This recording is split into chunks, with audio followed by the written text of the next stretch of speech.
Hello guys, आप सभी साथियों का स्वागत है आज की मॉर्निंग अपडेट में। तो यहाँ पर आप देख सकते हैं सबसे पहली अपडेट जो है कि यूपी में डीएलएड हुआ टाइम फिक्स। ऐसा मैं क्यों कह रहा हूँ और ऐसी कौन सी अपडेट आ जाई है जिससे यहाँ पर डीएलएड पे जो है खतरा नजर आ रहा है। तो फिलहाल आपको मैं बता दूं कि डीएलएड का जो यहाँ पर एडमिशन 2023 है उसकी प्रोसेस जो है स्टार्ट हो चुकी है। उसका ऑनलाइन आवेदन लिया जा चुका है, लास्ट डेट भी उसकी समाप्त हो चुकी है। लेकिन जो उसका आवेदन है वो कुछ नहीं हुआ, मतलब ना के बराबर जो है इसमें आवेदन हुआ है। आप लोगों को मैं यहाँ पर दिखा देता हूँ, यहाँ पर अपडेट आया है।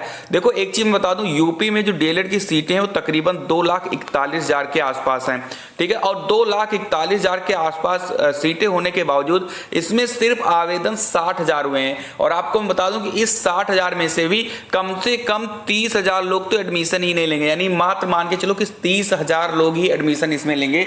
यानी कि समझ लीजिए कि एक हिसाब से यूपी में अब डीएलएड का कोर्स खत्म ही हो गया है, अब कोई मतलब नहीं बचा है। एक समय होता था जब डीएलएड के लिए समझ लीजिए कि 6 लाख 7 लाख 5 लाख फॉर्म पढ़ते थे और वहां पर सरकारी कॉलेज यानी डायट तो छोड़िए, प्राइवेट कॉलेज भी मिलना बहुत ज्यादा मुश्किल होता था। लेकिन पिछले 3-4 साल से पता नहीं ऐसी क्या चीज हुई है, और ऐसी चीज का क्या मतलब, शिक्षक भर्ती नहीं आ रही है, वही एक रीजन है कि डीएलएड में अब कोई एडमिशन नहीं लेना चाहता है। यहां पर सिर्फ 60,000 फॉर्म यहां पर पड़े हैं। पहले हम अपडेट को देखते हैं फिर बात करते हैं।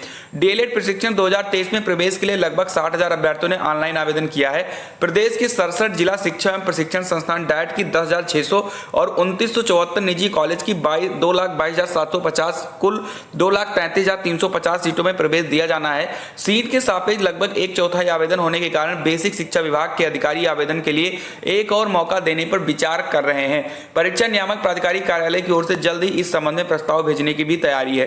तो इतने कम आवेदन हुए हैं कि यहाँ पर मजबूर हो चुके हैं ये लोग कि हमें दोबारा इसका आवेदन लिया जाए। लेकिन एक बात मैं फिर बता दूं कि अगर दोबारा आवेदन लिया भी जाता है तो ये संख्या 60 से बढ़कर सिर्फ 80,000 ही होगी, इससे ज्यादा नहीं होने वाली है। क्योंकि एक महीने का समय मिलने के बावजूद अगर छात्रों ने फॉर्म नहीं भरा तो अगर एक महीना वो और भी दे देंगे तो 20,000 फॉर्म और बढ़ जाएंगे। तो कहीं ना कहीं डीएलएड में अब लोगों का इंटरेस्ट खत्म हो रहा है, और डीएलएड में इंटरेस्ट खत्म होने का सबसे बड़ा रीजन यही है कि 5 साल हो चुके हैं, उत्तर प्रदेश में कोई शिक्षक वैकेंसी नहीं आई है। ये इसका सबसे बड़ा रीजन है। चलिए आगे बढ़ते हैं।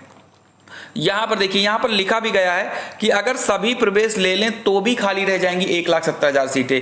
यानी जितने भी कॉलेज यहां पर हैं यूपी में प्राइवेट वाले, देखो भाई गवर्नमेंट से तो कोई मतलब नहीं है, लेकिन प्राइवेट के जो कॉलेज हैं, जो लोग अच्छा खासा पैसा कमाते थे डीएलएड वाले छात्रों से, उन लोगों को बहुत तगड़ा झटका लगा है। और कहीं ना कहीं अब उन लोगों को जो है यहाँ पर दिक्कत हो सकती है। क्योंकि अगर मान लीजिए 60,000 फॉर्म पड़े और उसमें से 30 से 40,000 छात्र एडमिशन लेते हैं तो भाई मेरे एक कॉलेज को कितने मिलेंगे? ज्यादा से ज्यादा 5 लड़के, 6 लड़के, 10 लड़के, ऐसे ही लड़के मिलेंगे। जहां पर पहले 100-100 और 200-200 बच्चे होते थे, वहां पर अब 10 बच्चे होंगे, यानी 10 से ज्यादा तो वहां पर स्टाफ होंगे जो उनको पढ़ाने वाले होंगे। तो कहीं ना कहीं दिक्कतें यहां पर लोगों को अब हो रही है। चलिए बढ़ते हैं आगे और अगली अपडेट देखते हैं। अगली अपडेट यूपी कांस्टेबल को लेकर के, जिसका विज्ञापन आपको 15 जुलाई के बाद कभी भी देखने को मिल सकता है, ठीक है। लेकिन यहां पर एक सबसे बड़ी दुविधा थी उम्र सीमा में छूट को लेकर के, कि क्या लोगों को उम्र सीमा में छूट मिलेगी, क्योंकि भर्ती 4 साल बाद आई है। ऐसे में यहां पर लोगों को झटका देखने को मिल सकता है। यहां पर लिखा है कि उम्र में छूट नहीं मिलेगी। सिपाही बनने का सब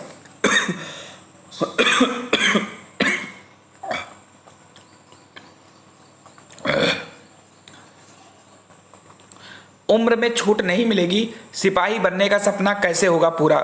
जो लोग उत्तर प्रदेश पुलिस में सिपाही बनने का सपना देख रहे हैं लेकिन उनकी उम्र आड़े आ रही है, उन्हें अब आयु सीमा में कोई रियायत मिलने की उम्मीद नहीं है। उच्च पदस्थ अधिकारियों ने इसकी संभावना से इनकार कर दिया है। 4 साल से सिपाही सीधी भर्ती की कवायद चल रही है, जिस दौरान अभ्यर्थियों की आयु सीमा मानक में थी। प्रदेश पुलिस में जल्द ही 52,699 अभ्यर्थियों सिपाहियों की सीधी भर्ती होने वाली है। सोशल मीडिया पर बीते कई दिनों से आयु सीमा में रियायत देने की अपील अभ्यर्थी कर रहे हैं।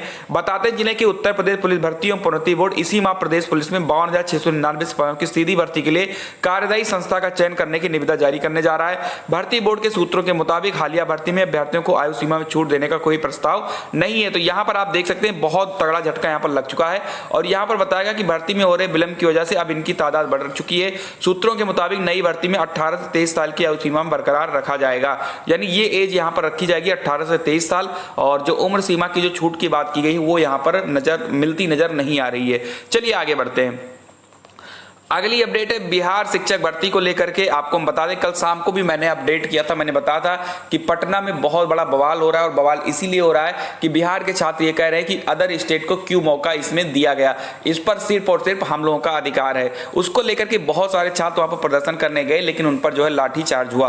अपडेट देखते हैं क्या है। तो यहाँ पर लिखा है कि बिहार में 1,70,000 शिक्षकों की भर्ती में अन्य राज्यों के अभ्यर्थियों को शामिल करने के फैसले के विरोध में सीटेट अभ्यर्थियों ने शनिवार को पटना में जमकर प्रदर्शन किया।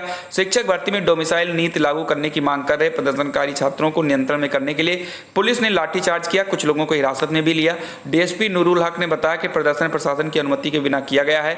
हमने प्रदर्शनकारियों को समझने की कोशिश की कि वे गैर कानूनी काम कर रहे हैं। प्रदर्शनकारियों के नहीं मानने पर लाठीचार्ज करना पड़ा।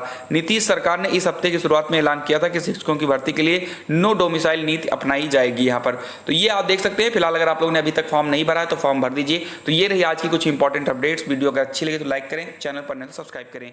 जय हिंद।